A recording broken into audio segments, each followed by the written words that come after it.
क्यों? क्योंकि जब हम किसी भी शिव के मंदिर में जाते हैं तो अपने घर की जितनी नेगेटिवता है, जितनी भी नेगेटिव ऊर्जा है, हम जब भगवान शंकर के मंदिर में जाते हैं तो शिव को जब हम जल चढ़ाते हैं या शिव की साक्षी में पहुंचते हैं तो अपने घर की जितनी भी नेगेटिव है, जितनी भी गलतियां हैं, जितने भी गलत विचार हैं, गलत सोच है, वो हम शिव के मंदिर में जाकर भगवान शंकर को दे देते हैं और शंकर भगवान से उनकी ऊर्जा मांग कर लाते हैं और अपने घर में स्थापित करते हैं। अपने घर में स्थापित।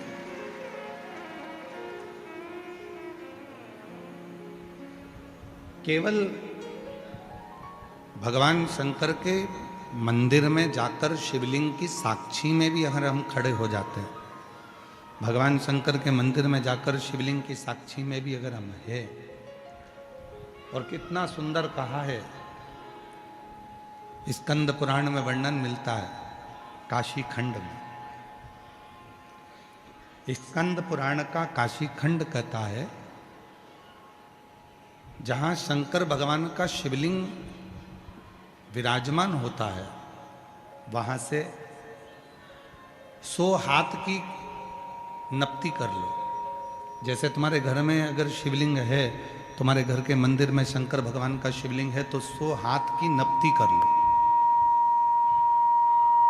100 हाथ की नपती करो। चारों तरफ 100 हाथ की नपती करोगे, उतनी जो दूरी है, उस दूरी में आप भूलवश भी यदि कोई हमसे पाप कर्म भी हो जाता है तो शिव उसको पुण्य में बदल देते हैं। भगवान भोलेनाथ उसको पुण्य में बदल।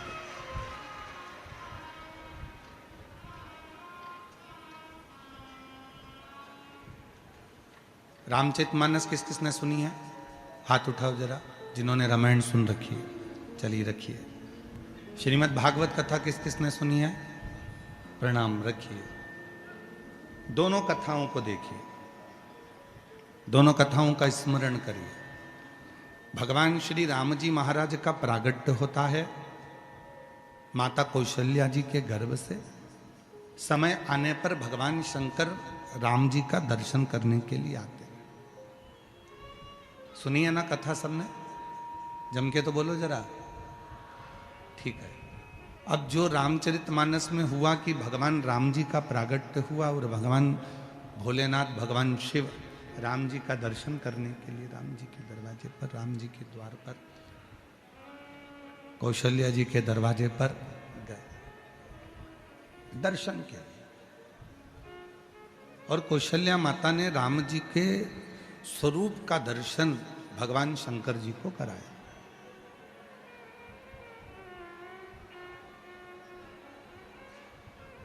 पीछे की आवाज खोलिए, पंडालों के पीछे की आवाजें खोल दो, सारे पंडालों की भाई।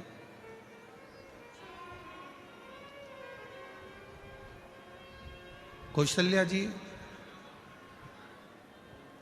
के सामने भगवान देवादिदेव महादेव एक योगी का रूप धरकर, एक साधक का रूप धरकर गए।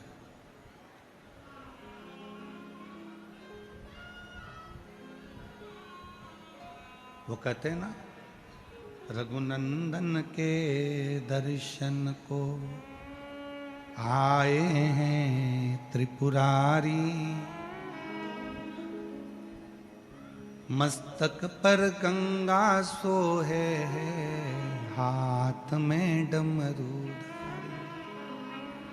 रघुनंदन के दर्शन को आए हैं त्रिपुरारी, मस्तक पर गंगा सोहे हाथ में डमरू।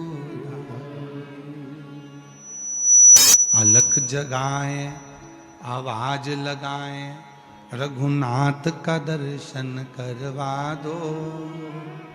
अलख लगाए आवाज लगाए, रघुनाथ का दर्शन करवा दो। रघुनंदन के दर्शन को आए हैं त्रिपुरारी, रघुनंदन के दर्शन को आए हैं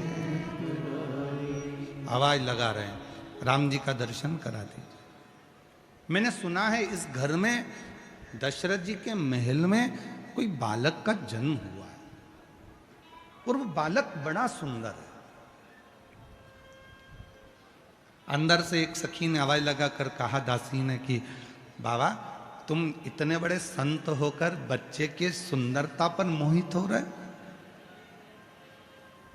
तो योगी के रूप में, साधु के रूप में मेरे भोले बाबा कहते हैं वो बच्चा नहीं है, स्वयं त्रिलोकी का नाथ कौशल्या जी की गोद में प्रकटा है। वो बच्चा नहीं है, स्वयं त्रिलोकी का नाथ माता कौशल्या की गोद में आया। रघुनंदन के दर्शन को आए हैं त्रिपुरारी, रघुनंदन के दर्शन आए हैं त्रिपुरारी। ये कोई साधारण सा बालक नहीं है जिसका मैं दर्शन मांग रहा हूं, ये कोई साधारण सा बालक नहीं है जिसके लिए मैं आवाज लगा रहा हूं। मुझे इतने में दासी कौशल्या जी के पास में बैठी हुई माता केकई से कहती हैं, सुमित्रा से कहती हैं कि दशरथ जी के द्वार पर माता कौशल्या जी आपके बेटे का दर्शन मांग रहा है एक सन्यासी, एक योगी, एक तपस्वी, एक साधक। केकई ने कहा उसको ले जाओ, रतन का थाल दे दो। दासी एक रतन का थाल भरकर ले गई और बाबा जी को देने लगी। बाबा जी कहे मुझे रतन नहीं चाहिए। थोड़ा ध्यान देना इस कथा पर।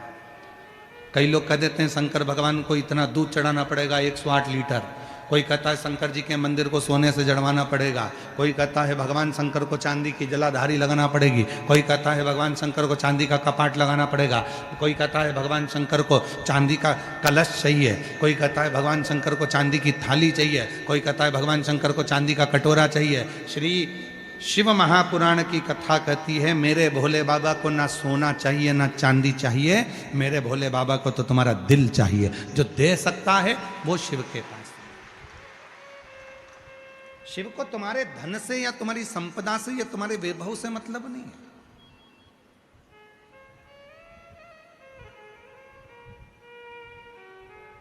भगवान शंकर को तुम्हारे धन या दौलत से मतलब नहीं है।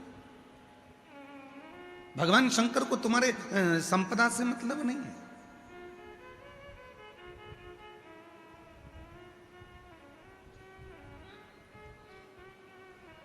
शिव को केवल तुम्हारा हृदय चाहिए। दासी आई हीरे रतन की थाली लेकर, लो बाबा झोली करो। बाबा जी बोले ये क्या है? तो कहा रतन है।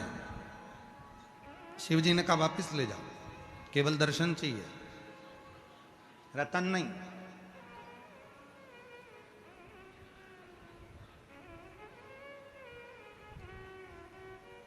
रतन से दर्शन नहीं हो सकते। वो था त्रेता युग जिसमें रतन से दर्शन नहीं होते थे, और आज है कलयुग जिसमें बिना दौलत के तो मंदिर में भी जल्दी दर्शन नहीं होते। पैसा दोगे तो बैठ पाओगे, पैसा दो तुम किसी का, हमारे बेटे का भाग्य बता दोगे, हमारे बच्चे की किस्मत। अरे बाबा हमारे अपनी किस्मत हमें नहीं मालूम तो हम तुम्हारी क्या खाक बताएंगे?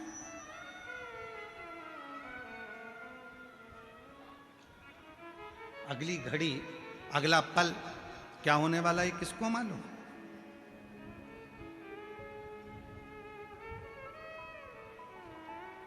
नहीं। हां इतना जरूर है, हम किस्मत नहीं बता सकते, पर इतना जरूर है शिव महापुराण की कथा जो दिल से सुनता है, शंकर को एक लोटा जल चढ़ाता है, श्री शिवाय नमस्तुभ्यम जो गुनगुनाता है, उसकी किस्मत मेरा भोले बाबा जरूर बना देता है। उसका एक पत्र है, अच्छा है, पत्र देखिए बड़ा सुंदर है।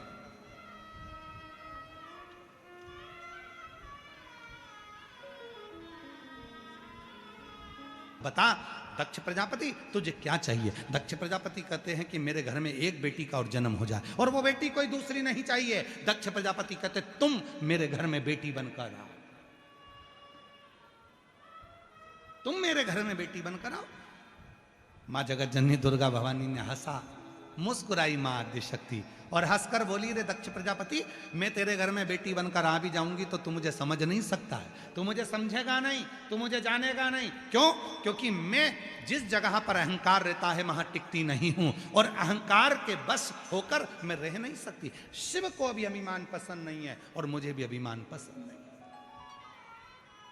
मैं नहीं रह सकता। नहीं नहीं मां, आप आओ मेरे घर में।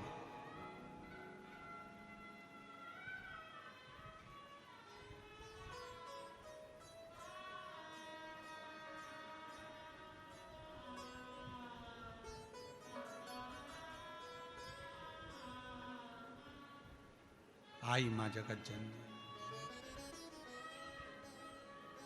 दक्ष प्रजापति के घर में जन्म। स्वयं मां आद्य शक्ति दुर्गा भवानी ने माता रति के गर्भ से सती बनकर जन्म लिया।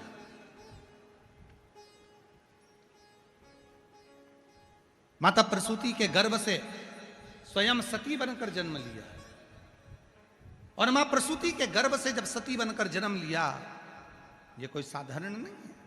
माता प्रसूति स्वयं शिव साधना में रहती थी, जिनके घर में मां आद्य शक्ति का जन्म हुआ, प्रकट हुई, बड़ी हुई। विवाह का विचार आया कि सती का विवाह किससे करा जाए, तो किसी ने दक्ष प्रजापति से कह दिया वो शिव जी की साधना करती है, वो भगवान शंकर की साधना करती है। महाराज, इतनी छोटी सी बेटी और शंकर जी की साधना। अभी कथा प्रारंभ करी थी जब आपको कहा था कि शिव की साधना में ना समय देखा जाता है, शंकर की पूजन में ना समय देखा जाता है, ना उम्र देखी जाती है। कई लोग कहते हैं शंकर जी के मंदिर सुबह जाना चाहिए, कोई कहता है शिव जी के मंदिर शाम को जाना चाहिए। शिव महापुराण की कथा कहती है भगवान विष्णु के यहाँ बैकुंठ में दरवाजा है, ब्रह्मलोक में दरवाजा है, इंद्रलोक में दरवाजा है, गरुण लोक में दरवाजा है, वरुण लोक में दरवाजा है, स्वर्ग लोक में दरवाजा है, चारों धाम में दरवाजे हैं। पर शंकर भगवान जिस भूमि पर निवास करते हैं, कैलाश पर कोई दरवाजा नहीं है। भगवान शंकर के यहां कपाट का, दरवाजे का कोई काम नहीं। शिव जी के यहां दरवाजे का काम नहीं है, शंकर भगवान के दरवाजा नहीं है। क्यों?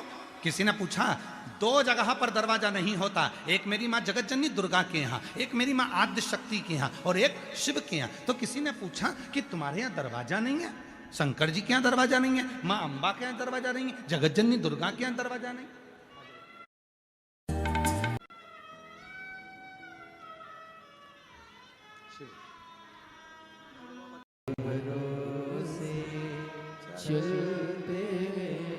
उसको क्या लगा? दुनिया के लोग ताना देते हैं, बताओ मंदिर मंदिर डोलती रहती है, मंदिर मंदिर जाती रहती है, जल चढ़ाती रहती है, पूजन। अरे भाई ये जो इतना इतना ये पत्र तो आज के हैं, अभी हम आपको 7 दिन के पत्र भी एक दिन पूरे दिखाएंगे। इन पत्रों को कभी एकांत में बैठकर पढ़ने का प्रयास करना कि मेरे भोले बाबा ने जिनने विद्याधर नगर में कथा सुनी थी, जिनने अलवर में कथा सुनी थी, जिनने पुष्कर में कथा सुनी थी, जिनने रेवाड़ी में कथा सुनी थी, जिनने रतनगढ़ में कथा सुनी थी, मेरे शंकर भगवान ने उनको कितना कितना दिया है, ये पत्र बता देंगे, पत्र बता। और आज फिर कहते हैं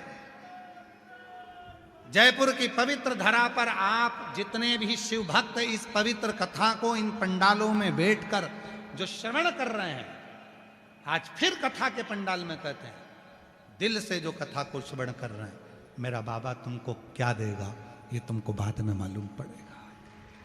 तुम्हें बात में